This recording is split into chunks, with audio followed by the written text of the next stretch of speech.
जबान जब अच्छा खाने को मांगे ना, तो उसे भगवान को भोग लगा के पाओ। हम निषेध नहीं करते, उसे भगवान को भोग लगा करके पाओ। जो बहुत प्रिय वस्तु हो, कि जैसे गुलाब जामुन बहुत प्रिय, तो हम गुलाब जामुन खरीदा और भोग लगाया और थोड़ा लिया और बांट दिया, खत्म हो जाएगी। जो आपकी जबान की मांग है ना, वो शांत हो जाएगी, भगवान की कृपा हो जाएगी। आप ऐसा कीजिए। जो बहुत प्रिय नहीं है वो तो भोग लगा के पा लीजिए, और जो बहुत प्रिय कि यार ये तो हमें बहुत प्रिय है, फिर उसको भोग लगाइए और भोग लगा के थोड़ा लीजिए और बांट दीजिए, पशु पक्षियों में बांट दीजिए। उससे तुम्हारी आसक्ति नष्ट हो जाएगी। और बोलने की बात में मौन रहिए, व्यर्थ में क्यों बोलो। तो ये कुछ बोलते हैं ना गुरुजी, जैसे किसी ने मुझे बोला और मैंने वो काम नहीं किया, तो बहुत ज्यादा आर्ग्यूमेंट हो जाती है, अपने आप को सही प्रूव करना कि नहीं मैंने नहीं किया ये। वो एक बार बोल दिया और नाम जप करो, वो नाम जप प्रमाणित कर देगा। एक बच्चा जो आगे चलकर संत हुआ, तो आगे की सीट में बैठा हुआ था, पीछे की सीट वाले ने 50 रुपए किसी बच्चे के ले लिए, बगल वाले के चुरा लिए, और उसको आभास हुआ कि सामने वाले बच्चे ने चुराया। और वो बहुत नाम जापक बच्चा था, आगे चलकर बहुत बड़ा संत बना। तो नाम जापक बच्चा था, तो टीचर ने कहा खड़े हो, तुमने 50 रुपए चुराए? तो उसने एक बार केवल कहा नहीं मैंने 50 रुपए नहीं चुराए। उनका चुराया, कई थप्पड़ मारे उनके, फिर बोलो, वो बोला ही नहीं, नाम जप करता रहा।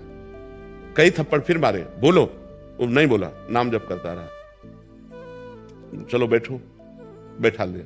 जो ही बैठा ला, सो एक बच्चा जो देख रहा था, उसने कहा गुरुजी इन्होंने नहीं लिया, इसने लिया, हमने देते देखा है, और 50 रुपया निकल आए। अब गुरुजी को बड़ा पश्चाताप हुआ। तो उनका तुम्हें इतना पीटा, तुमने दोबारा क्यों नहीं कहा?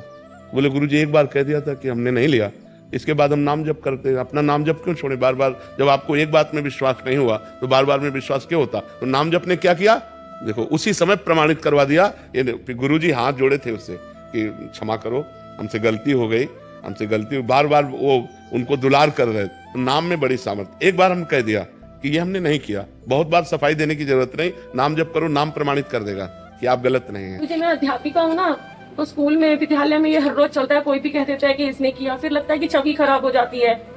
नहीं नहीं, भजन करो, छवि क्या खराब होगी? अपनी कभी लड़ाई मत करना। अध्यापिका पद एक गुरु पद है, गंभीर रहना चाहिए। अपनी बात हमने कह दी, हम गलत नहीं है, अपनी बात सफाई दे दी, इसके बाद मौन हो गए, नाम जप करने लगे। तो आपका ये स्वभाव जो है ना, वो थप्पड़ की तरह लगेगा सामने वाले को, और आप बार बार सफाई देंगी, और बार बार वो आपको दूषित करेंगे, तो आपको क्रोध आ जाएगा। फिर आपका स्वभाव, आपकी गंभीरता आपके पद से अलग हो जाएगी। आप लोगों को चाहिए कि आप लोगों का व्यवहार बहुत गंभीर और मर्यादित, सहनशील, जिससे छात्रों पर उसका प्रभाव पड़े। और ऐसी स्थिति तब आती जब उत्तर प्रत्युत्तर देते देते क्रोध आ गया, तो फिर वो क्रोध में थप्पड़ चलने लगते हैं, गालियां चलने लगती हैं। तो क्रोध तक की स्थिति ना पहुंचने पावे, नाम जप कीजिए। ईर्ष्या हो जाती है। ये सब उसी के क्रम है, उसी के क्रम है। नाम जप करोगे तो काम, क्रोध, लोभ, मोह, मद, मत्सर, ये 6 दोष हैं। ईर्ष्या को ही मत्सर कहते हैं। मत्सर मेरे से आगे निकला जाता है, उसी को ईर्ष्या कहते हैं। नाम जप करो, भगवान की कृपा से इस निर्दोष हुआ जा सकता है। हार्दिक चोपड़ा जी, राधे राधे। महाराज जी, महाराज जी, कैसे कामनाएं और वासनाएं जो होती हैं उसका त्याग हो? नाम जप से। जितना नाम जप बढ़ेगा, बुद्धि पवित्र होगी, उतने निष्कामता आएगी। अगर हम नाम जप नहीं करेंगे, शास्त्र स्वाध्याय नहीं करेंगे, पवित्र भोजन नहीं करेंगे, तो मलिन मन में कामनाएं ही उत्पन्न होती रहती। निर्मल मन में कोई कामना नहीं होती।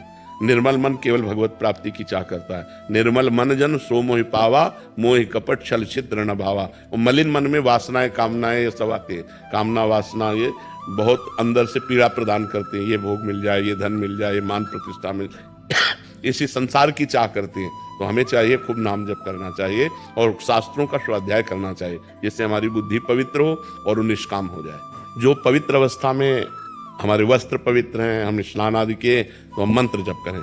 और जब हम पवित्र अपने को समझ रहे हैं शरीर आदि के द्वारा, तो फिर हम नाम जप करें। पवित्रता में गुरु मंत्र जपा जाता है और अपवित्र अवस्था में नाम जपा जाता है, दोनों बराबर ही हैं। तो जब पवित्रता हो तो गुरु मंत्र जपें, और जब शरीर अपवित्र का अनुभव करा रहा है, जैसे मुंह जूठा है, लघु शंका करके आए हैं, आचमन नहीं किए, शौच करके आए, कपड़ा नहीं धुले, तो फिर हमें नाम जप करना चाहिए। उस समय गुरु मंत्र जप नहीं करना चाहिए।